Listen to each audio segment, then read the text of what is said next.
Keyakinan itulah kekayaan yang tertinggi. Kebijaksanaan juga kekayaan, tapi dia nomor 5. Tapi saya jelaskan. Saudara-saudara sedama yang hadir di sini, sudah yakin kepada agama Buddha? Sudah yakin? Kalau gitu saya nggak seceramah. Ya sudah yakin kok. Ya baiklah, saya akan berusaha karena saya sudah lama udah ceramah di sini. Ya, oh ya. Apa kangen kok sama saya? Enggak. Ya baik, saya akan berusaha memberikan pengertian yang bermanfaat untuk saudara-saudara sedama. Keyakinan adalah kekayaan batin. Tetapi orang semua sibuk mencari kekayaan lahir. Dan tidak semua orang sadar bagaimana apa yang dimaksud dengan kekayaan batin. Di dalam agama Buddha, Sang Buddha pernah bertemu dengan suku Kalama. Waktu Sang Buddha bertemu dengan suku Kalama ini kebingungan. Karena mereka kedatangan guru-guru spiritual Brahmana-Brahmana yang pintar-pintar yang membawa ajaran mereka masing-masing dan menyatakan ajaran mereka yang paling benar. Jadi suku Kalama ini bertanya kepada Sang Buddha, bagaimana Bante, kita ini bingung. Disitulah kelebihan Sang Buddha. Sang Buddha tidak mengatakan, oh mereka salah, ajaran saya paling benar. Tidak. Berbeda dengan kita lihat di ajaran-ajaran yang lain. Tetapi Sang Buddha memberikan petunjuk. Apabila jangan terlalu percaya, karena itu sudah tradisi, sudah turun-menurun, atau itu sudah tertulis di kitab-kitab suci, di peninggalan, di mana-mana. Jangan percaya. Tetapi, pikirkan dulu, berguna enggak untuk diri kita? Bergunakah untuk orang lain? Apakah berguna untuk semua orang? Apabila itu berguna, terimalah itu sebagai kebenaran. Sebagai umat Buddha, kita harus berpegang dengan pandangan yang diajarkan oleh Sang Buddha. Nah, kalau saya bertanya kembali kepada saudara-saudara sedama, apakah saudara yakin kepada Sang Buddha? Yakin. Yakin? Dasar apa kalian yakin kepada Sang Buddha? Ini penting. Kalau tetangga kita yakin betul juru selamat. Terus kita yakin tuh di mana, dari pandangan mana kita yakin kepada Sang Buddha? Saya beri satu contoh. Keyakinan dan kepercayaan itu berbeda. Saya beri contoh. Kalau saya jual gula, lalu saya katakan gula di 1 kilo, percaya kan? Karena saya pandita agama Buddha. Lalu kalian pikir, Pak Widya tidak mungkin bohong, betul kan? Tetapi kalau kalian ketemu orang pertama mengatakan, jangan percaya, dibohongi Pak Widya itu, nasib belum goyah. Ketemu orang kedua, dibujui Pak Widya itu, saya pernah beli gulanya udah sampai 1 kilo. Kalian mulai goyah. Karena kalian percaya. Terus bagaimana supaya kalian yakin kepada saya? Apa yang saya katakan ini 1 kilo? Ya boleh Pak Widya, 1 kilo ya, saya timbang. Saya mau buktikan. Timbang, betul 1 kilo. Disitulah keyakinan yang kalian pegang. Saya yakin gula yang dijual oleh Pak Widya itu adalah timbangannya 1 kilo bersih. Kenapa kamu percaya sama Widya? Ya saya sudah buktikan kok. Nah begitu juga kita beragama Buddha. Tujuan kalian ke wihara ini untuk apa? Saya hitung-hitung di sini ya hampir 30 orang lumayan. Ini hari raya. Tapi saya tidak kecewa ceramah hari ini karena saya lihat ketua yayasan hadir di sini. Satu kebanggaan bagi saya. Tujuan kalian ke wihara untuk apa? Tolong. Kalian kalau ke pasar atom untuk apa? Mau beli celana Pak? Nyata, ngerti ke pasar atom itu tujuannya apa? Pertanyaan saya, kalian ke wihara nih loh, susah-susah datang. Untuk apa?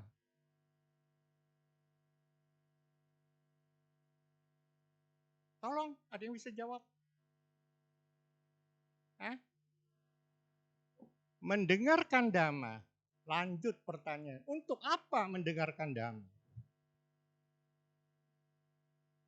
Untuk memperbaiki batin. Jawaban saya anggap benar. Bagus. Ya. Memperbaiki batin yang bagaimana? Nah itu. Saya ke wihara. Kenapa saya katakan demikian? Maaf, kalau saya lihat muka-muka di sini, mungkin yang umat lama mungkin 20% toh. Umat baru. Lalu kadang-kadang saya berpikir, kalau umat Buddha ini pikirannya yakin kepada agama Buddha, tahu manfaat ke wihara. Wihara ini tiap minggu penuh. Betul? Penuh. Penuhnya kalau hari raya toh. Apalagi detik-detik Waisak. Saya pernah menggelar satu umat, kamu umat tahunan, setahun sekali muncul waktu Waisak. Nah sekarang untuk apa kita beragama Buddha? Sebelum kalian memilih agama Buddha, kalian harus jelas mengerti makna dan maksud tujuan manfaatnya. Bukan ikut-ikutan.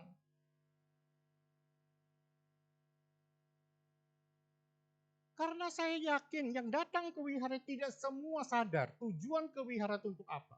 Kalau dia sadar, dia pasti tiap minggu ke wihara. Karena dia tahu kekayaan batin itu kekayaan yang paling tinggi nilainya bisa kita bawa mati. Untuk melanjutkan perjalanan hidup kita.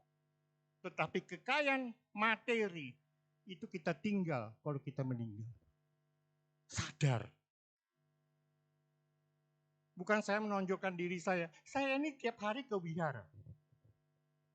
Nah saya tanya lagi, kalian yakin baca parita itu perbuatan baik? Yakin? Yakin? Yakin? Pertanyaan saya kedua, apa tiap hari baca parita? Siapa tiap hari baca parita? Angkat tangan. 1, 2, 3, 4, 5, 6. Sana? Udah sampai 50%. Satu hari berapa kali baca parita? Yang 2 kali angkat tangan. Bagus. Karena baca parita itu satu langkah memperkeyakinan kita. Keyakinan itu bisa mengendor, bisa melemah, bisa hilang kalau tidak dijaga. Kalau tidak dijaga, nanti akhir parita saya akan jelaskan bisa hilang itu di mana. Nah kalau kalian yakin kepada Sang Buddha, kalian harus mengenal siapa itu Sang Buddha. Pegang, mengerti. Orang yang saya berlindung kepada dia, orang paling hebat di dunia ini. Saya ngerti, Sang Buddha tuh tidak mungkin marah. Tuhan dia bisa marah, Sang Buddha tidak pernah marah. Ya kan? Bangga. Harus punya kelebihan kita.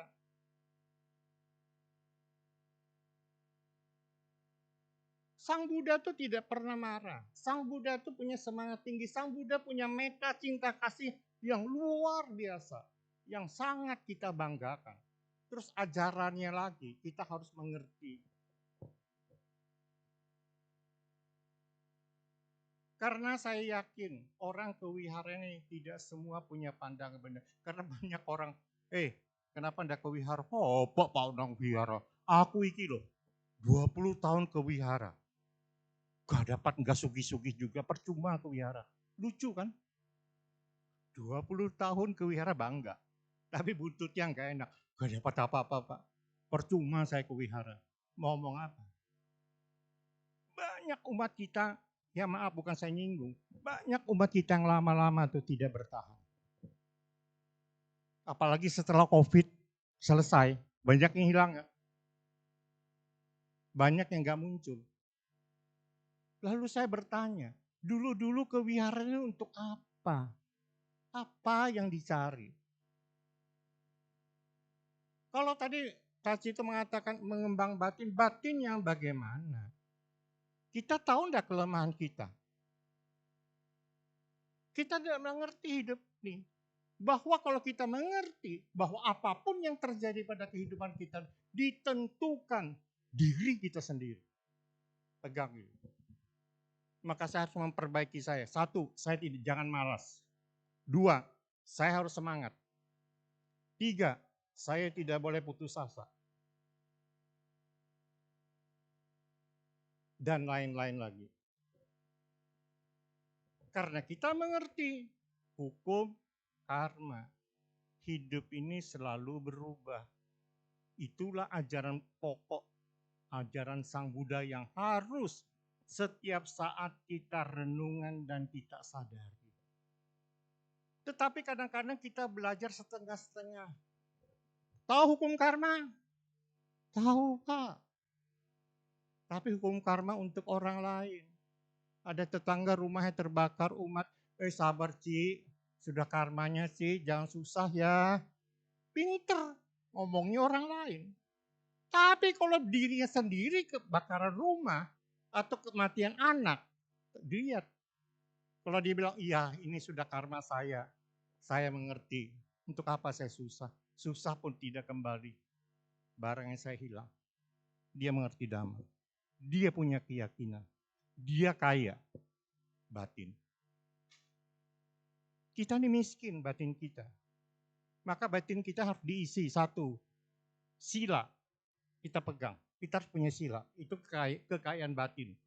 Dua, kita punya malu berbuat jahat. Empat, kita harus rasa punya takut akibat dari perbuatan jahat kita. Keempat, kita harus punya sata, pengetahuan dhamma.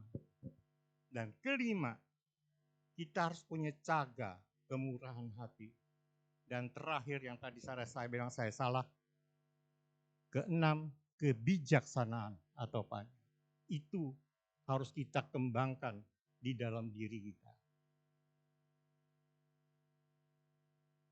Ngerti ya? Mengembangkan batin itu yang dikembangkan. Maka daripada itu, kalau kita mengerti hukum karma, mengerti yang benar.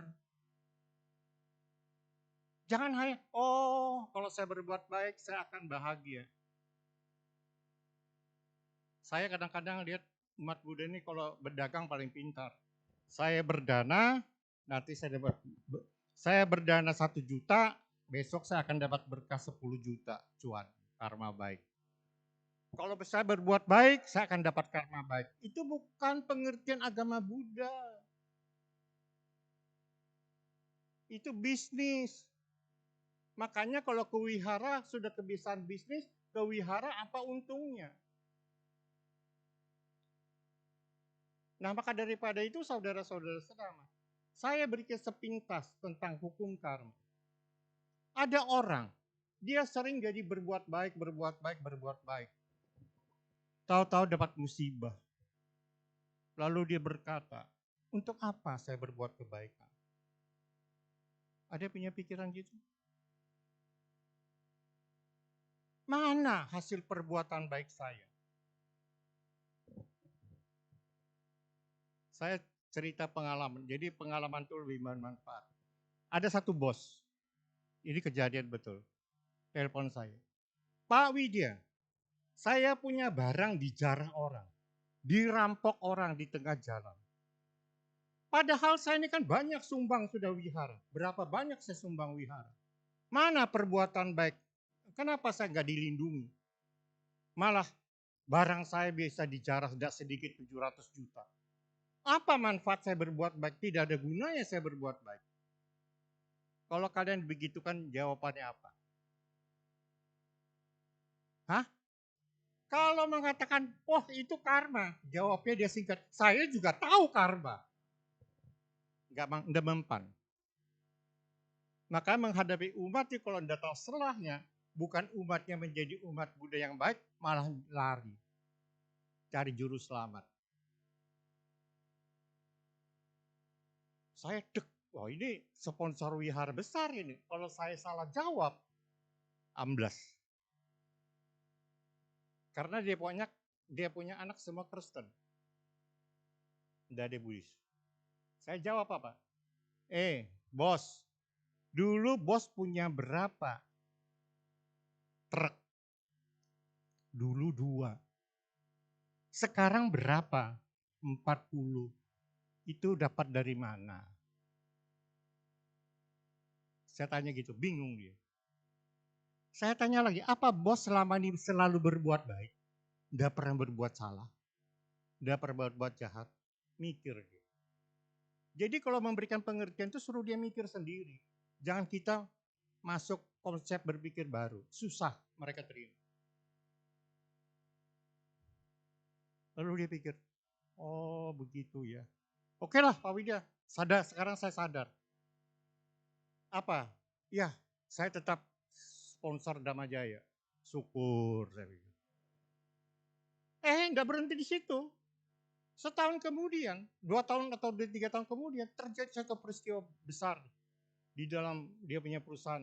Ada mati kecelakaan, supir yang nabrak orang mati, truknya dirampok orang, sampai masuk di koran. Umat saya, anak buah saya Wianto, Pak Widya, itu bos banyak musibah, coba ditelepon. Enggak usah ditelepon, nanti dia telepon saya sendiri. Betul, dia telepon. Ini bagaimana Pak Widya? Banyak musibah ini. Apa pakai jurus yang pertama? Enggak iso. Jurus harus banyak. Saya mengatakan, oke, ke wihara. Saya bacakan parita 3 hari berturut-turut. Datang dia. Pagi-pagi datang. Nah inilah umat Buddha. Ini umat Buddha. Kalau sudah kepepet baru datang. Datang dia. Datang. Saya baca parita. Nanti 3 hari baru saya jelaskan. Lalu ketiga hari saya tidak banyak ngomong. Bos, Buddha Rupang ini siapa yang nyumbang? Kejut dia. Ya saya. Pernah enggak bos datang sembahyang di sini? Bingung dia. Bagaimana? Tidak pernah datang sembahyang tapi bisa dilindungi. Enggak mungkin. Sembahyanglah. Tiap hari pagi sembahyang di dekat. Karena rumahnya dekat. Saya kadang-kadang bisa ketawa. Inilah tipe kualitas umat Buddha. Goyah mentalnya. Keyakinannya selalu goyah. Karena pengertiannya yang kurang. Saudara-saudara sedama. Kalau kita berbuat baik. Itu fungsi perbuatan baik itu udah 4. Saya sepintas kok. Soalnya ini karma. Ada karma penghasil, ada karma penguat, ada karma menekan, ada karma menghancurkan. Kita berbuat baik. Dulu Pak Wawar ngomong, sudahlah Pak Widya, berbuat baiklah. Biar karma yang ngatur. Saya enggak ngerti itu maksudnya. Enggak ngerti. Sekarang saya ngerti betul. Ternyata kita berbuat baik, kita berbuat baik. Nanti karma kita mengaturnya. Jadi ada karma penghasil. Jadi kita berbuat baik, kita dapat hoki. Itu karma penghasil. Kita berbuat baik, kita bertahan. Usaha kita lancar, tenang, tetap keluarga damai, tentram, tidak ada goncangan apa-apa. Itu karma penguat. Hasil perbuatan baik itu. Ada karma penekan. Perbuatan baik kita lakukan. Kita tidak dapat apa-apa. Tetapi kita tidak sadar. Perbuatan baik kita ini menekan. Karma buruk kita tidak berbuah. Ngerti? Jadi karma baik kita ini menekan karma buruk kita supaya tidak berbuah. Bagus kan? Sadar. Yang kelipat, karma penghancur. Kalau kita berbuat jahat, karma baik kita semua hancur. Contohnya, kalau pejabat tuh, sambau gitu ya, membunuh orang, kedudukannya habis semua. Di penjara, hukuman mati. Itu karma penghancur. Tapi ada karma penghancur dari karma buruk menjadi karma baik. Ada enggak orang bisa kaya mendadak? Bisa. Bisa enggak orang kaya mendadak? Langsung jadi bos gitu, bisa? Jangan manggut-manggut, bisa apa jalannya? Hah? Apa? Bukan. Dia berbuat baik, lalu dia nasibnya langsung berubah. Jadi bos, bisa. Bagaimana? Hah? Iya betul, tapi merubah nasibnya. Jangan bilang kena lotre ya. Banyak jawabnya singkat, dapat buntut. Bisa, ada seorang wanita, orangnya ramah tamah, rendah hati, banyak berbuat baik, rajin. Kecantol seorang cowok, anak bos, anak tunggal lagi. Langsung kaya enggak? Berubah nasib enggak? Kekuatan karma baik. Maka daripada itu saudara-saudara sedang, kita harus punya keyakinan yang kuat. Memang tidak mudah. Makanya untuk kita punya keyakinan bisa kita pertahankan, kita harus rajin ke wihara, rajin belajar dhamma. Sulit orang punya keyakinan kuat. Saya kasih satu cerita lagi. Banyak cerita nanti belakang nih. Saya kasih cerita. Karena ini kejadian fakta. Saya bukan mengarang. Mungkin kalian yang kenal. Ada satu orang. Saya perlu sebut namanya. Cukup usia sudah cukup. Dia punya anak tunggal. Cewek. Anaknya kena kanker. Dia stresnya luar biasa. Kemana-mana dia cari obat untuk menyembuhkan anaknya. Ternyata anaknya tidak tertolong. Meninggal. Stresnya luar biasa. Dia kemana-mana mencari ketenangan. Ke kelenteng kemana dia cari ketenangan. Dia bingung. Usia sudah cukup. Ketemu di wihara namanya. Dia mendengar dhamma, dia merasa timbul keyakinan yang kuat terhadap Sang Buddha. Sejak itu, dia tidak pernah absen ke wihara. Sejak itu, dia tidak pernah absen kalau saya undang baca parita di Adijasa. Sejak itu dia tidak pernah absen kalau saya ajak baca parita orang sakit. Gak pernah absen. Kalau saya tanya, kok rajin betul, yakin, Pak Widya, saya beli tiket untuk ke surga. Dia tidak banyak komentar, tetapi dia mempercerminkan waktu dia sakit, kita bantu, kita kasih dana. Setelah dia sembuh, dana itu dikembalikan semua. Dia tidak mengambil. Tapi dia bukan orang kelebihan. Wah, saya pikir ini orang luar biasa. Perlu jadi contohnya kita.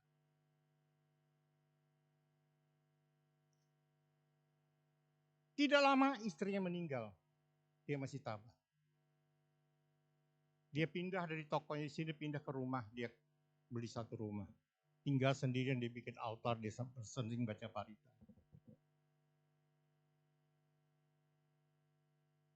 Pada suatu saat, dia tidak ke wihara. Pokoknya kalau orang tua ini tidak ke wihara, pasti ada sesuatu. Pas dia tidak ke wihara, saya telepon. Kok tidak ke wihara, Ya, nggak tahulah, Pak Widya. Jantung saya ini ada kelainan sudah, kata dokter.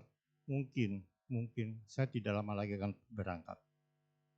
Jelas santai dia ngomong. 2 hari kemudian dia masuk rumah sakit. Dia tidak mau ngomong. 2 hari kemudian dia meninggal. Tahu dia meninggal apa? Sebelum dia meninggal, dia tulis surat wasiat. Apabila saya meninggal, cari Pak Widya. Pakai peti ukuran sekian. Taruh di Adigasa berapa malam. Harta saya ini saya separuh saya wariskan ke wihara, separuh untuk keponakan yang jadi anak angkat dia. Waktu dia meninggal, keponakan nggak tahu, sudah panggil Aryo. Setelah baca surat wasiat terkejut. Paksa berubah semua rencana. Saya pikir ini luar biasa. Kasus begini ada 3-4 orang yang saya alami. Ya, saya cerita aja ya, nanti kalau cerita lagi tentang, karena kita beragama Buddha, bukan untuk sekarang, untuk perjalanan hidup, baik kita di hari tua maupun setelah kita meninggal. Di hari tua kita bisa tenang enggak? Belum tentu. Saya cerita sama anak muda ini, kalian berjuang, satu berjalan hidupnya untuk di hari tua. Kalau hari tua itu hidupnya tentram, anak bagus berbakti sama kalian semua, tidak kekurangan apa-apa, itu kalian sukses dalam hidup ini. Tapi kalau sudah tua tetap banyak utang, ditagih orang utang, di anak sini kurang ajar, di situ diusir anak. Penderitaannya muncul. Siapa yang salah? Ya salah kita sendiri. Saya ada satu cerita, banyak cerita, saya cerita satu-satu. Supaya kalian punya pengalaman. Pada suatu hari saya diundang oleh seorang ibu di Sidoarjo. Ibu ini perutnya sudah besar. Dia tahu hidupnya tidak lama lagi. Yang lucunya, ketemu dia. Romo, saya ini agama Buddha. Tapi selama hidup saya Romo, tidak pernah ke kelenteng, tidak pernah ke wihara, saya tetap agama Buddha. Bangga dia ngomong. Jadi saya bilang, Ci, kalau Saudara Ci mengaku agama Buddha, ya sudah agama Buddha. Enggak bisa. Saya agama Buddha. Mikir saya, iya. Saya pikir saya sudah, gini sih ya. Anjali ikut seperti gini. Menurut dia. Saya baca, Namo Tassa Bhagavato, saya budang serenang kecami, selesai. Lalu saya dengan tegas, dengan ini Taci sah jadi umat Buddha. Oh senangnya bukan main. Saya kasih leontin. Wah saya juga bangga. Seperti orang mandikan seseorang masuk Buddha. Ya, senang saya. Besok saya datang lagi. Apa dia ngomong? Romo, saya punya anak 3. 3-tiganya Kristen. Anak saya ngomong, Romo. Apa Buddha itu jamin masuk surga? Kalau Kristen tuh jamin masuk surga. Kata anaknya. Oh saya enggak kalah. Ci, mau masuk surga yang mana sih? Surga dalam agama Buddha itu 26, tinggal Taci pilih. Dengan satu syarat. Syaratnya gampang. Taci yakin kepada Sang Buddha. Terus pikir Sang Buddha, yakin kepada Sang Buddha. Saya jamin Taci masuk surga. Tinggal di surga berapa lama saya tidak tahu. Tergantung karmanya kan. Betul kan? Tapi pintu masuk surga, asal kalian semua yakin kepada Sang Buddha, jamin, saya jamin masuk surga. Waktu mau mati, saya tetap yakin kepada Sang Buddha. Jamin. Dia bilang apa? Ya terima kasih Romo, saya tidak salah pilih. Tidak salah pilih sih. Agama Buddha di surga banyak, 3 pilih. Orang yang demikian saya banyak ngalami. Satu lagi, ini sudah terjadi mungkin waktu saya masih di Tulungagung. Datang satu om, sudah kencing-kencing ke Cetia. Ngomel-ngomel. Karena dia 3 hari lalu datang, tutup. Datang kencing, saya tanya, om, apa yang om butuhkan bantuan untuk saya? Nip, saya tidak minta apa-apa. Saya hanya minta satu. Kalau saya mati, tolong diurus secara agama Buddha. Siap om. Karena anaknya sebagian 1-2 orang Katolik, yang Kristen fanatiknya ada 2. Dia siapkan diri. Ini orang tua yang benar.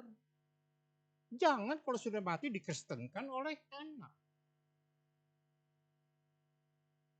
Apa caranya supaya dia tidak didoakan terus? Badannya ditaruh Buddha. Mari dikasih Buddha semua. Ayo, doa apa kau? Akalnya jalan. Pasang gambar Buddha dipasang di badannya. Semua kuatin dipasang semua. Ini orang Banjar. Orang ini orang Banjar. Saya 3 hari kemudian meninggal. Tapi dia punya anak cewek bagus yang Katolik. Dia langsung telepon saya, tolong Pak Wida dibantu. Saya bantu, saya atur. Dia tetap menjalani peraturan tradisi agama Buddha, anaknya. 49 hari, 100 hari, setahun tetap di wihara dia sembahyang. Datang anaknya. Itu orang tua yang siap mental keyakinan yang kuat. Karena kita semua mau mati. Apa kita yakin kalau kita mati diupacarakan cara agama Buddha? Belum tentu. Saya punya istri punya cecang, anak Kristen. Pasang leluhur sembahyang di rumah untuk nyanyi anak. Lama-lama istri masuk Kristen. Dia pasang kaisang laucing, dia pasang kuangkong sembahyang di rumah. Tahu-tahu dia mati mendadak, tetap dikristenkan. Mau apa? Karena apa? Yang berhak tuh yang hidup, yang mati nggak tahu apa-apa. Nah, satu lagi contoh keyakinan agama Buddha yang paling kuat. Pada satu hari saya datang ke rumah sakit.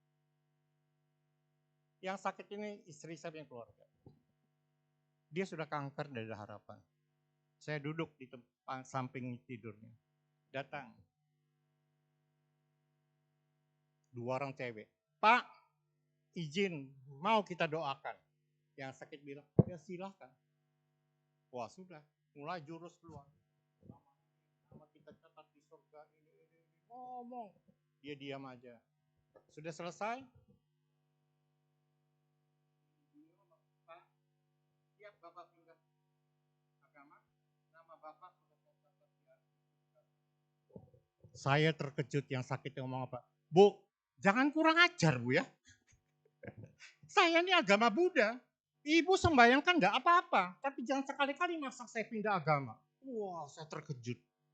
Sudah dapat angin gitu saya tambahin lagi. Bu, saya ini pendeta Buddha, Bu. Belum saya doakan. Kalau ibu doakan orang bisa sembuh, dokter suruh pulang Bu di rumah sakitnya.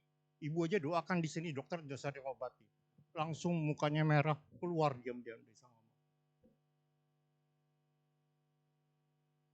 Itu punya keyakinan. Satu cewek lagi punya keyakinan yang tidak akan saya lupakan selama hidup saya. Saya baca Parita tuh 9 kali berturut-turut cewek, ibu ini. Kanker. Bante Utama waktu baca Parita, ibu ini dari berbaring bisa duduk gini loh. Saya terkejut. Dia punya saudara Katolik. Jadi kita kumpul, saudara yang ngomong apa? Ci, mau Ci, saya panggilkan Romo untuk mendoakan Taci. Langsung dia marah. Tidak ada orang bisa menyembuhkan saya atau enggak? Tidak ada. Ini sudah karma saya. Saya harus terima. Bayangkan. Saya harus terima. Tidak usah, tidak ada yang bisa ngobati saya. Tidak bisa nolong saya. Ini sudah karma saya harus menerima. Waduh, bisa saudara begitu? Susah. Itu sampai hari ini itu terjadi kurang lebih dari sekarang mungkin sudah 30 tahun yang lalu. Saya banyak pengalaman-pengalaman itu. Bagi saya, ini luar biasa. Tahu waktu mau meninggal. Malam jam 11 anaknya jaga. Dia suruh anaknya pulang. Buat apa jika mama? Mama tidak perlu jaga. Anaknya pulang di rumah. Udah sampai setengah jam. Dapat telepon dari rumah sakit. Mamahnya meninggal. Ini keyakinan. Bisa enggak kita sampai di akhir hidup kita punya keyakinan? Belum tentu. Sekarang saya cerita orang yang tidak punya keyakinan kuat. Pada satu hari saya dapat berita. Ada satu om. Om ini pengurus Yayasan Buddha Kirti. Ikut sama saya sering baca parita. Dapat adijasa, baca parita orang sakit, om ini, orang udah banyak ngomong. Terus lama enggak ketemu. Lama enggak ketemu, dapat berita sakit. Ada orang menawarkan, Pak Widya, om ini sakit Pak, kita bacakan parita. Nanti dulu. Tanya anaknya, masih agama Buddha atau belum? Pindah. Jangan kita ke sana, tahu-tahu dia pindah. Kan kita tidak ada gunanya ke sana. Kirim utusan, tanya. Ternyata pindah. Sudah pindah agama. Ada lagi satu. Sama saya pergi ke Borobudur bersama-sama. Orangnya rajin ke Dhammadippa Arama di Batu. Meditasi. Dia umatnya Buddha Kirti. Dana sama saya waktu di Pucang Adi Danau. Biku. Rajin. Wah kita menganggap dia mantap jadi umat Buddha. Satu keluarga anaknya Buddha. Lama tidak ketemu. Dapat berita sudah meninggal. Tahu-taunya secara restu. Banyak, bukan satu dua orang ini. Saya cerita yang saya ingat toh. Saya ingat, karena kita ini lemah. Saya punya keluarga satu, tidak sadar. Datang.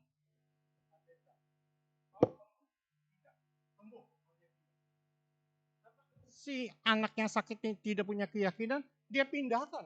Papa jadikan. Tetap nggak sadar. Yang sakit ini tahu enggak? Keluar air mata. Air mata keluar. Anaknya tidak mau tahu. 2 tahun akhirnya juga meninggal.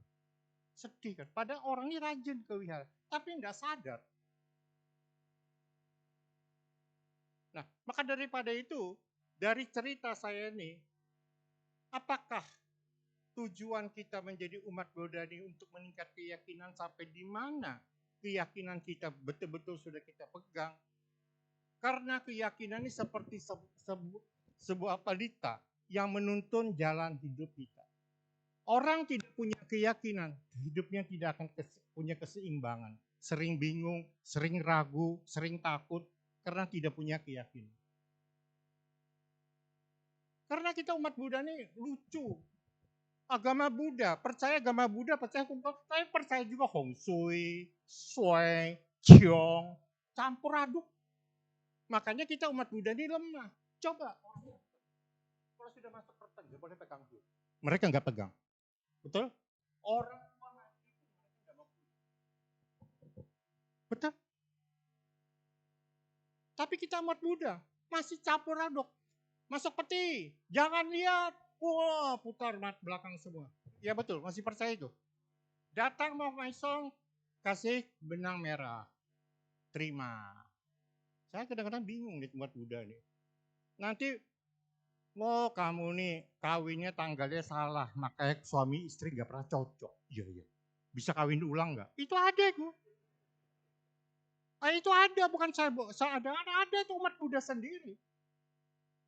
Percaya. Disinilah kelemahan umat Buddha. Cobalah jadi umat Buddha tuh yang betul-betul permanen. Hukum karma, hukum karma. Saya pernah di kuburan. Tante Icu punya suami sudah meninggal. Masuk peti masuk lubang, jangan lihat. Dia mau balik, saya tarik badannya. Om, melihat peti mati masuk ke dalam lubang, itu perbuatan jahat apa? Betul kan? Perbuatan buruk apa? Kan tidak perbuatan jahat, malah itu berbuat baik. Kita merenung bahwa besok kita juga begitu. Hidup ini tidak ada artinya. Itu perbuatan baik. Itu perbuatan baik. Maka saya kalau atur orang meninggal, anaknya yang saya suruh angkat masukkan peti. Betul. Ini anak pun tidak boleh lihat. Saya sedih. Sebenarnya itu mamah kamu yang melahirkan kamu. Dia masuk peti pun tidak dilihat. Waktu mamah kamu lo melahir kamu tuh berapa menderitanya. Mana umat Buddha ini cara berpikir? Ya percaya Hong Sui, ya percaya Qiong. Kalau sudah tahu Qiong, saya Qiong, Bapak Qiong Naga. 1 tahun nggak boleh orang ke tempat orang mati. Ada kan gitu kan? Itu taat mereka. Udah pernah. Saya tahun kemarin, Pak Widya, sio ular, tidak boleh orang mati. Berapa puluh kali saya katakan siong, tidak boleh, saya tidak pernah saya istilah tunduk kepada pengertian itu. Tetap saya langgar. Ya tetap sehat. Ya umur sampai 73 saat ini. Yang penting ya saudara-saudara sedama. Apa yang kita lakukan itu, kita merugikan orang lain atau enggak? Enggak. Bermanfaat enggak? Bermanfaat, lakukan. Enggak usah takut apapun. Saya banyak orang, saya kemarin ngubur kebetulan di Bogor. Ada orang di sana Bogor. Pak, kalau kita ke kuburan, boleh enggak kita kalau ngubur keluarga kita mampir ke keluarga kita di sana tabur bunga? Yang melarang siapa? Ya kan? Sama aja. Kita punya keluarga om di sebelah sana. Kita ke keluarga sini. Kita mampir, tapi enggak mampir sana, dicela enggak? Oh sombong enggak mampir. Kesayang aja. Pokoknya kalau berbuat baik, niat berbuat baik, lakukan. Tidak ada ciong. Tidak ada musibah. Ya, jadi saudara-saudara saya harap peganglah agama Buddha yang sebenarnya. Kalau saudara-saudara susah belajar agama mendalam, setiap hari renungkan. Hidup ini ditentukan oleh perbuatan saya sendiri.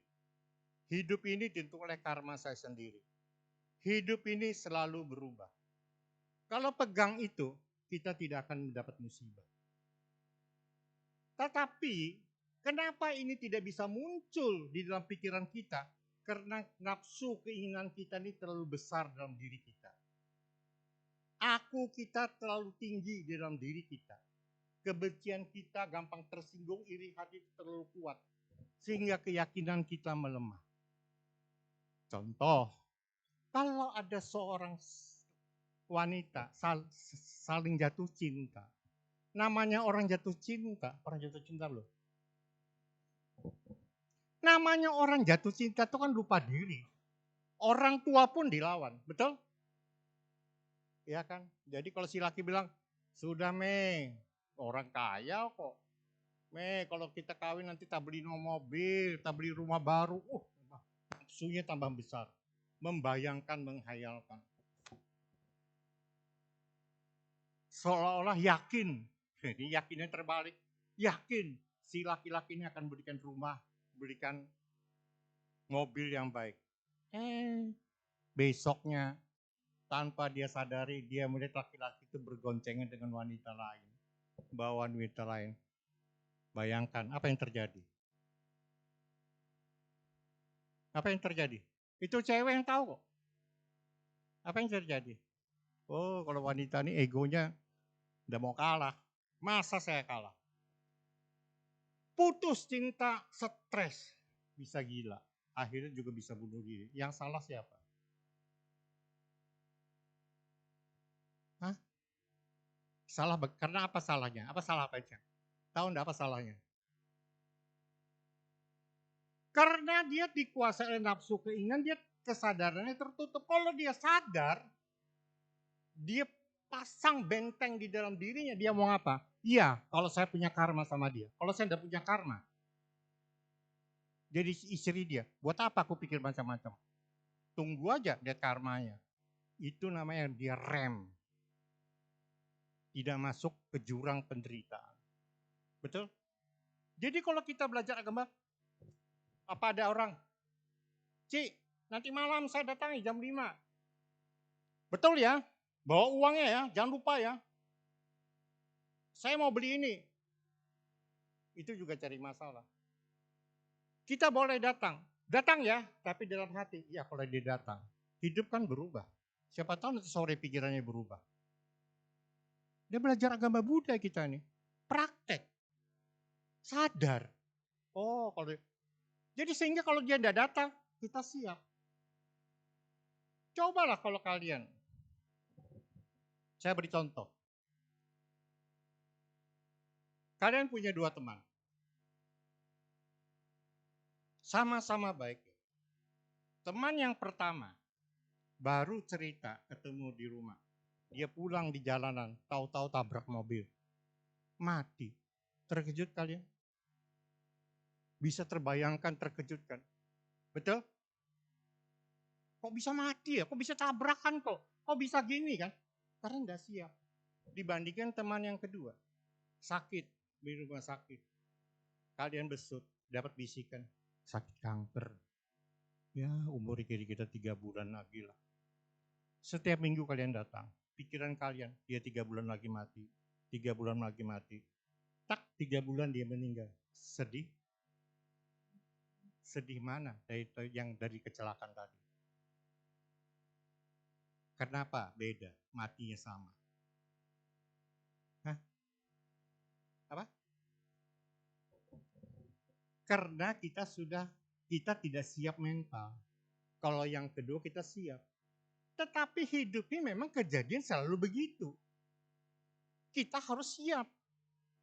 Setiap saat siap pakai, siap menghadapi. Jangan ini. Kok bisa mati ya?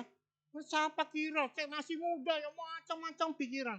Tapi kalau sudah sakit kanker, gak bisa apa-apa. Karena kita sudah siap mental. Itulah kehidupan. Kita punya anak, kita punya suami, kita punya istri, kita punya teman baik. Semua itu berputar, selalu berubah. Jangan kita ikat. Kalau saudara ikat, kesadaran kalian, keyakinan kalian melemah. Keyakinan bisa hilang loh. Kalau ada pengaruh lain. Kalian pikir kalian jadi umat Buddha sekarang, betul? Belum tentu. Saya banyak ketemu mantan agama umat Buddha, banyak. Yang sudah pindah agama, kadang-kadang sedih juga melihat dia. Kasihan kadang-kadang, kasihan. Sudah ketemu jalan terang, malah menghadapi jalan gelap. Ya kan? Lucu. Saya berani ngomong gitu, tapi kamu jangan ngomong gitu dulu. Kamu belum menjalani, saya sudah mau menjalani. Sudah dites, jungkir balik sudah. Maka saya kemarin ketemu Bante Subala. Ini Roma Irwanto perlu menyimak. Bante, iya Pak Widya. Kita ini sudah tua-tua Bante, Pak Widya. Sebenarnya harus serahkan kepada yang muda. Iya pada tuanya Bante lebih tua. Tetapi Bante, anak muda sekarang semangatnya tidak seperti kita dulu. Karena kita dulu tidak punya apa-apa. Tapi yang sekarang sudah punya, segalanya punya. Mengerti maksud saya? Wihara sudah besar, fasilitas sudah bisa. Dulu diusir orang pernah, numpang pernah, di murid saya punya rumah. Numpang di genteng sangan pernah baca parita, susah. Tapi semangat karena keyakinan. Tetapi sekarang ini semua sudah punya. Semangatnya berkurang. Bukan tidak ada, semangatnya berkurang. Sebenarnya harus punya semangat lebih jauh lagi. Saya diskusi sama Yesi Subala. Ngomong-ngomong. Ya Bante, ya kita sama Bante merasakan Bante dulu puasa di Damadipa, Arama, Bante Utama masih sama Nera, datang ke Surabaya, Bante Utama masih manggut-manggut, ketawa Bante Subala, bergurau. Ya dulu Roma Widya, semua berubah. Maka saya pesan umat sekarang ini, ya tolong kita harus menjadi umat Buddha yang bersemangat. Karena kita punya keyakinan.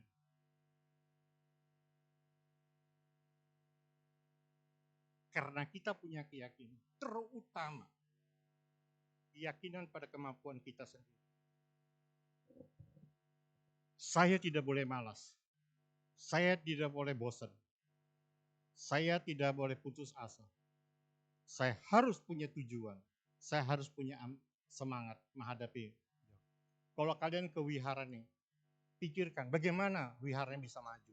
Kalau semua ikut berpikir, saya jamin Rama Irwanto tenang-tenang sedikit. Tapi umat Buddha ini tidak merasa memiliki. Kenapa Anda merasa memiliki? Coba pernah ketemu orang Kristen? Dia kasih pelajarannya, dia tarik kita, dia bujuk kita. Semangat. Umat Buddha mau mengaku agama Buddha aja mikir dulu. Kenapa? Takut diserang. Tidak salah kamu jadi umat Buddha. Tidak salah pilih kan? Itu ada loh orang. Apa benar kamu jadi umat Buddha itu? Apa dasar kamu jadi umat Buddha? Kalau kita jadi umat Buddha tidak punya pegangan, langsung KO. Masuk. Maka daripada itu, kenapa keyakinan ini perlu kita kembangkan? Kenapa keyakinan ini perlu kita kembangkan? Jadi saya ulang lagi, kalau saya memberikan pelajaran-pelajaran itu waktunya tidak ada, saya hanya pesan, ingat selalu pada hukum karma. Kedua, ingat hidup ini selalu berubah. Setiap kejadian sehari-hari dalam kehidupan kita, jangan lupa hukum karma dan hukum perubahan. Jadi kalau ada sesuatu hilang, jangan stres dulu, sadar. Semua itu tidak berubah. Semua itu berubah. Semua yang saya inginkan belum tentu tercapai. Ingat itu, karena apa yang saya inginkan tidak tercapai karena karma saya belum nutut sampai di sana. Tenang. Jadi kalau kita yakin hukum karma dan hukum selalu berubah, dimanapun kita tenang.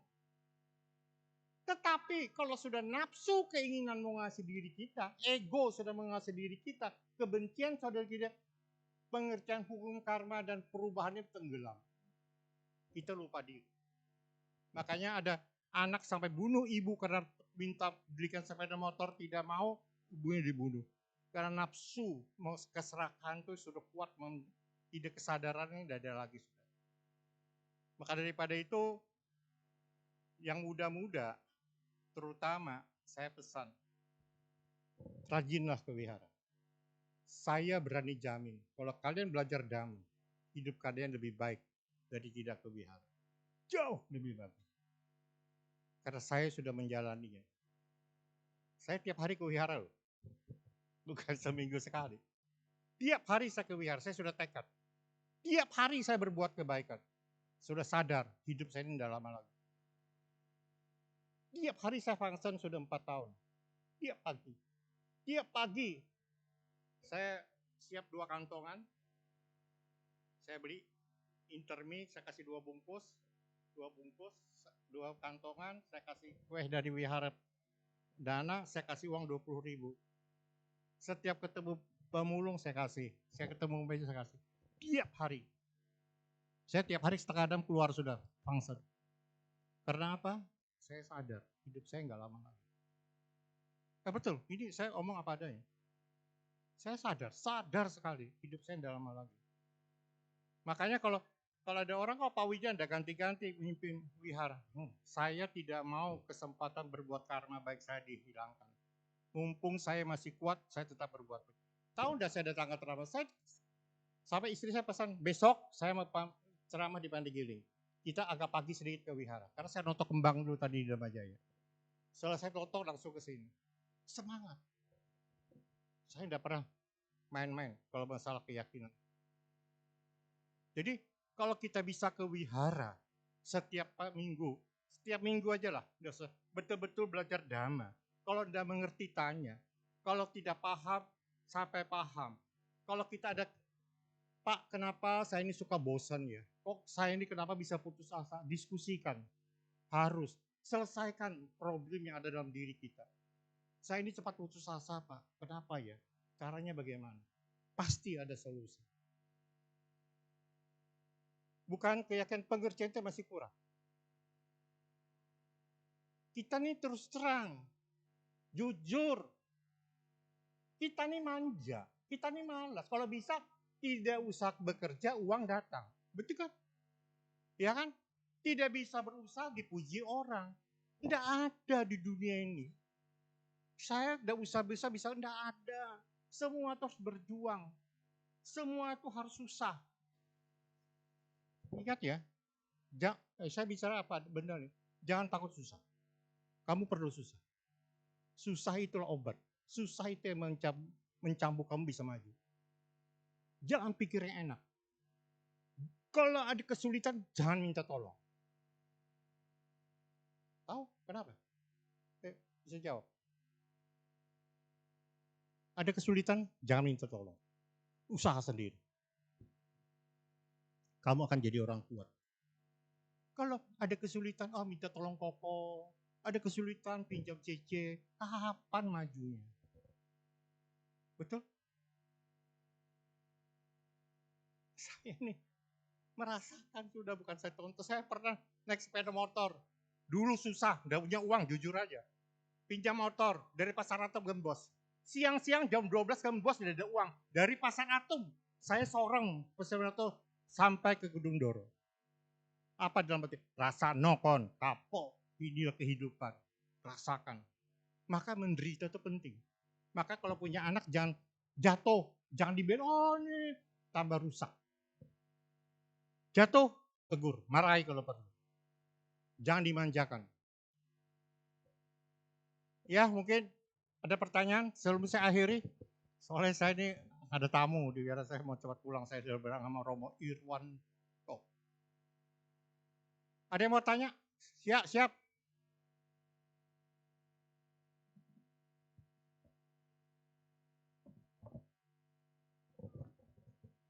Tiga pertanyaan ya. Kebanyakan saya Apa budaya Pak Romo? Saya mau tanya, Romo kan dulu pernah cerita bahwa Romo itu memandikan orang yang meninggal, mengurus orang yang meninggal. Dulu waktu masa mudanya. Saya mau tanya, kalau orang yang meninggal itu keadaannya rapat, meringkuk gitu. Meringkuk gitu keadaannya yang meninggal ini. Badannya melengkung. Ya, badannya meringkuk. Kayak orang kedinginan lah gitu. Ya, terus? Sekarang bacaan apa di Parita itu yang bisa melempangkan itu mayat itu? Ada nggak, Romo? Gono. Begini ya, ini perhatikan semua. Ini saya kasih jurus. Kalau orang sudah tua kan tidur di tempat tidur ya. Perhatikan. Kalau dia kakinya begini terus, jangan dibiarkan, cepat-cepat diluruskan. Atau badannya tadi begini terus, melengkung, jangan dibiarkan. Nanti kalau dia mati itu bisa kembali loh. Kaki tidak bisa kembali loh. Atau dia angkat terus kakinya. Ya kan ada orang sakit kan sudah tua, tidak bisa gerak, dia melengkung badannya, kita sungkan, dia biarkan gitu. Meninggal, 2 jam kemudian dia di apa atau 3 jam, gak bisa kembali. Orang tua tuh tulangnya lebih keras. Gak bisa. Gak ada parita. Parita itu kan perimbangan jasa kok. Dan bukan parita bisa merubah jenazah. Ada lagi? Ada kejadian. Ini kejadian kakak saya sendiri. Ya. Meninggal dalam keadaan begitu tapi tidak ada yang tahu. Ya keburu meninggal. Sampai di rumah duka itu kan nggak bisa, mesti di rempangan. Kita manggil semuanya Romo kayak Pak ini yang Biku, nggak ada yang mampu Romo. Tapi setelah saya datang itu bisa. Oh, sakti. Bisa. Bukan Romo. Yang tukang memandikan ini bisa caranya, bisa ini ya. Kok lempeng? Karena kita kan mikir kalau keadaan begini. Ya, oke. Nanti ditaruh peti matinya kan susah. Gitu. Tadi saya kan memberikan secara umum. Tetapi manusia ini mati, satu sama lain tidak mungkin sama. Saya baru kejadian seminggu yang lalu. Meninggal yang dikubur di Bogor. Dia itu sudah meninggal, tapi dia sudah 2 jam, 3 jam, 4 jam sampai ke badannya ini seperti orang tidak meninggal. Lemah sekali. Lembek. Sampai besok masuk peti, saya buka matanya untuk masuk ke mutiara, lembek sekali. Biasa kan sudah di ruang es itu kan kaku. Ini ruang es. Dia berdasarkan survei pengalaman. Biasa kalau orang sabar, hati yang lemah lembut, jenazahnya lemah. Tapi kalau orang sudah kakunya, demen waktu hidupnya, supaya punya kekakuan, jenazahnya cepat keras. Jadi ada faktor-faktor X yang tidak bisa kita buktikan. Bisa. Ada umpamanya matanya masih terbuka, datang saudara tutup, tidak bisa, ada yang bisa tutup. Tapi pada umumnya, kalau orang meninggal, matanya tidak tertutup, mulutnya agak terbuka, pada dasarnya, waktu menjelang menghembuskan napas terakhir, ada sesuatu yang nggak beres dalam pikirannya, dia tidak rela. Tetapi ada orang, dengan kalau kita lihat persis tidur, tidak ada bedanya, senyum, wah itu dia tenang berangkatnya. Saya kalau lihat mayatnya sudah ratusan. Sejak di umur saya 17, saya sudah ngurus orang mati. Jadi saya ngurus orang mati ini sudah 50 tahun lebih. Bongkar kuburan pun saya banyak pengalaman. Jadi saya beritahu masukan ya. Dikubur, dibakar, dikubur itu dari tanah kembali ke tanah itu benar. Saya pernah bongkar kuburan. Semua bekas peti semua tidak ada. Hilang semua. Tinggal ketemu gigi itu. Badan ini yang paling kuat itu gigi. Coba kalau dikremasi, gigi masih utuh. Saya pernah orang Korea waktu di Samarinda dibakar, dia ngomong apa? Dia bawa mangkok kecil. Tolong ambil giginya toh. Kita pilih giginya toh. Dia bawa gigi pulang. Sisa tuh mau diapakan terserah. Iya.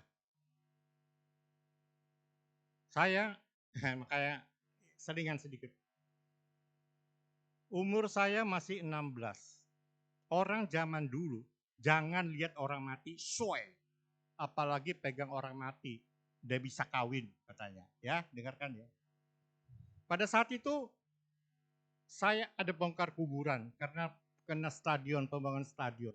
Ada satu keluarga orang kaya mau dibongkar 2 kuburannya. Petinya tidak ditanam tapi dimasukkan di terowongan. Ditarik keluar petinya masih utuh. Jadi dia minta tolong waktu itu Biku Cinaratana, Pandit Kaharudin waktu jadi Biku. Minta tolong Bante, saya mau ke kubur keluarga saya, nanti tolong pindahkan. Bante bilang, ayo Widya, kita bawa besol, nanti cuci tangan kalau keluarga nanti buka dari yang pegang. Tahu enggak, waktu peti dibuka, dibuka gitu, seperti mancing itu masih ada. Bajunya mancingnya persis. Ini putih dalamnya, ini tengkorak, rambutnya panjang. Keluarganya lari semua. Saya maju, ambil. Ininya persis odol gitu. Dada ini, udah bau. Kukunya panjang. Putus. Saya pulang dimarahi saya. Gak boleh pegang orang mati. Soe, jangan pegang orang mati. Soe, siau. Udah bisa kawin. Kata gitu. Kalau saya percaya itu, sampai sekarang saya udah ngurusi orang mati. Ya tetap enggak soe. Ya kan? Jadi kita harus punya keyakinan. Satu pertanyaan. Pertanyaan rugi. Ya, silakan. Itu di belakang.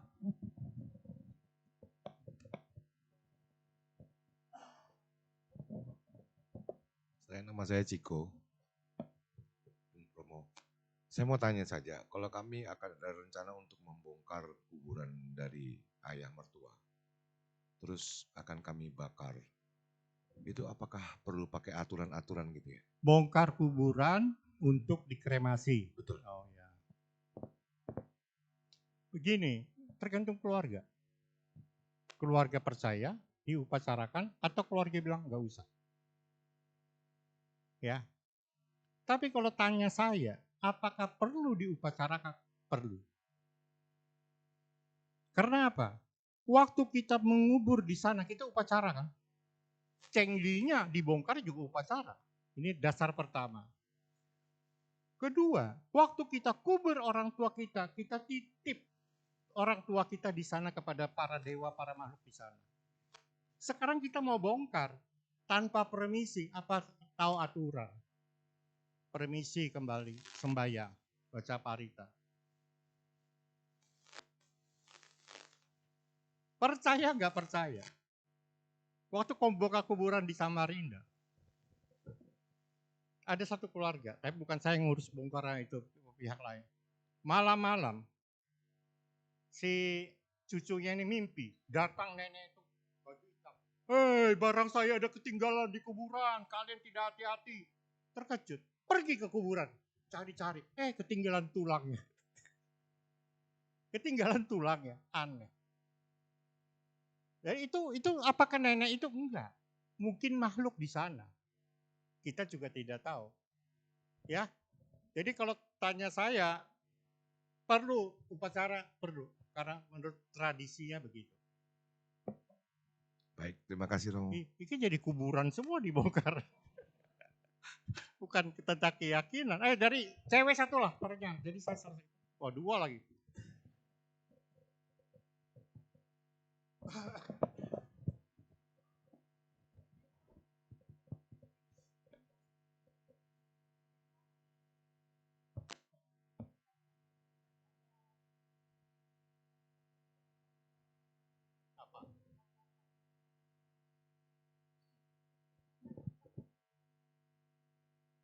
Begini loh. Sebagai umat Buddha, jadilah umat Buddha bijaksana. Sebelum saya jawab, contoh. Kalau saya kan tukang urus orang mati. Kalau saya upacara bakar rumah-rumahan, kalian kan bisa protes. Apa agama Buddha Pak Widya bakar rumah-rumahan? Kan tidak masuk akal. Kita perlu bijaksana. Saya ini melayani, bukan saya melakukan. Ngerti ya?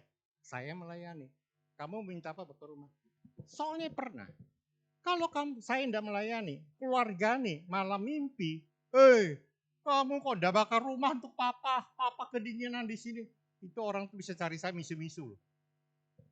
Apa Pak Widya saya mimpi, papa saya kan ada rumah di sana mau bakar rumah, Pak Widya bilang gak boleh. Mau ribut apa kita? Ya, oke. Sekarang kelenteng. Kalau kamu tanya sama saya, Romo masih ke kelenteng enggak? Saya kalau pulang ke Samarinda, saya ke kelenteng. Pasti. Sampai adik-adik saya bilang, Pak Widya, kok kan sudah Romo, sudah pandita, kok ke kelenteng? Punya pandangan yang berbeda. Karena saya tahu, kelenteng itu asal mulanya kita di sana. Jangan lupa. Tetapi versi kita ke sana sudah berubah. Kita hanya memberikan penghormatan. Jadi kalau kita semoga dengan perbuatan baik yang saya lakukan sampai hari, semoga para dewa dan para semua hidup berbahagia. Semoga yang semua berbahagia. Selesai. Tidak usah minta-minta. Karena kita yakin pada hukum karma. Karena saya waktu anak saya mau lahir, itu susah. Sampai operasi, sampai mama saya ke kelenteng Kuaipang kan, di Kuaipang kan Kuan Im, ya kan? Jadi kita bagaimanapun jangan ingat, jangan lupa asal mula kita dari mana. Namanya orang tahu diri. Jangan mentang-mentang, lupa segala tidak. Coba ke sana caranya berbeda. Bisa? Yang mau ditanyakan tuh yang mendetail itu apa?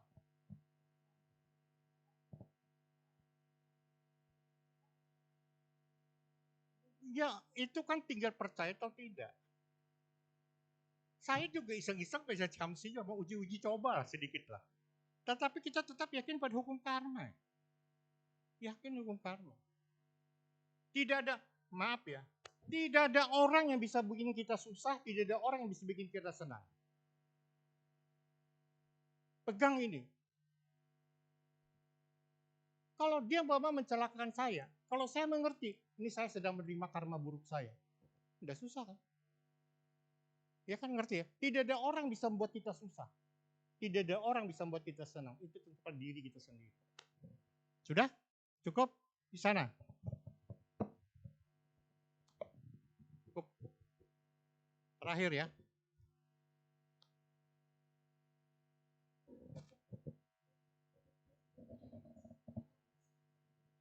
Tidak salah.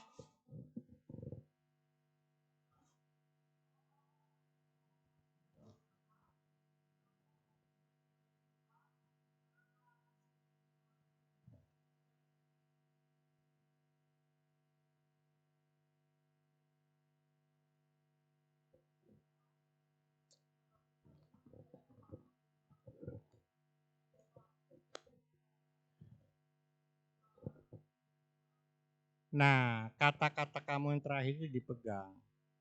Namanya kita berdoa, umpamanya saya mau usaha, buka toko, semoga toko saya maju. Dasarnya apa? Berbuat baik dulu. Jadi kalau kita mau sesuatu, kita berbuat baik dulu. Tetap hukum karma. Apa yang kamu mau? Silahkan, udah salah. Mau jadi orang sukses, silahkan. Berbuat baik. Tidak ada jalan selain perbuatan baik. Jangan minta toh. Jadi kalau kita sembahyang, semoga dengan kekuatan kebaikan yang saya lakukan sampai hari ini, semoga saya bisa dapat jalan untuk supaya penyakit saya bisa sembuh. Kuncinya perbuatan baik. Pegang itu hak hukum karma itu. Dewa pun mau nolong kita kalau kita orang baik. Kita berbuat baik. Dewa tidak mungkin menolong kita kalau kita orang jahat. Itu pegang. Jadi saya sudah ngomong, karma, anicca, pegang. Tidak mungkin nyimpang dari sana. Mau apa kamu? Silahkan. Saya dulu waktu ketemu Biku Pak Widya, jauh susah. Nanti Pak Widya di hari tua yang senang. Betul-betul saya merasakan itu. Saya tenang. Itu hasil apa? Berbuat baik. Wah dulu kalau saya, jujur aja, baca parita sehari itu bisa 3 di adijasa itu. Kalau sekarang saya lihat di WA itu saya tenang-tenang aja. Saya sekarang udah perlu promosi berbuat baik, udah usah ditonjolkan. Nanti kalau dikejar orang tambah loyo saya. Saya tahu diri sedikit lah, sudah tua, santai kecuali betul-betul dibutuhkan, saya turun tangan. Udah cari-cari, sudah cukup hanya pagi berbuat baik, pangsen, itu. Oke, sudah cukup ya, mengerti ya? Kuncinya berbuat baik, ngerti ya? Jangan takut susah, gantung cita-citanya. Nanti hidup ini pasti yang ngatur. Terakhir, saya kalau ada masalah, saya punya keyakinan, saya yakin masalah kan saya ini pasti ada jalan. Itu berapa kali terjadi, saya yakin. Karena apa? Modalnya berbuat baik. Oke, saya kira cukup. Atas perhatiannya saya sampaikan terima kasih. Sabbe Sata Bawantu Sukitata. Namo Buddhaya.